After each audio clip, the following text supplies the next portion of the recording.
ফাতেমা আপু, ওয়ালাইকুম আসসালাম। কি অবস্থা? ভালো আছেন? ভালো আছি আলহামদুলিল্লাহ। আপনি কেমন আছেন? আলহামদুলিল্লাহ। আবারও আসলাম ফাতেমা আপুর বাড়ি। ভালোই হইলো। তো আপনার যে এর আগে ভিডিও নিলাম, প্রতিবেদন নিলাম, আপনি কি এখনো একটা জামাই জোটে নাই? একটা জামাই জুটে না। আরে আল্লাহ, কপাল রে কপাল। তো তো এখন কি কি করতেছেন? এই যে বইসা রইছি, ভালো লাগতেছে না। তাই ওই যে মশা কামড় দিছিলাম না?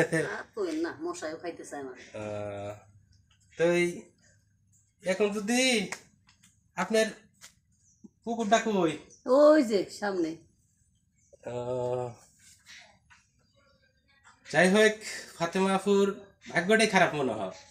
হ, হ্যাঁ, মনে হয় ভাই, কপালটা এখন কিন্তু কপালটা একটা ফুলে গেছে। জামাই কপালে জুটলো না। হ, হ্যাঁ, হাতে মাফু কিন্তু দেখতে কম না, অথচ ভালো একটা কিন্তু জামাই খুঁজতেছে, পায় না। হ্যাঁ, হাই রে কপাল।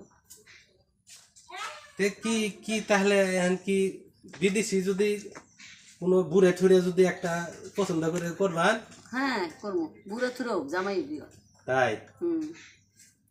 যাই হোক ভাই, ফাতেমা আপুর বাড়িতে আসতে বলছিল আবার।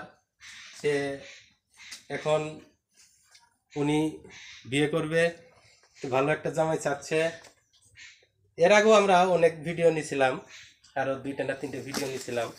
তোর কপালে এখনো একটা জামাই আসে নাই। যদি কেউ ফাতেমা আপুরও বিয়ে করতে চান,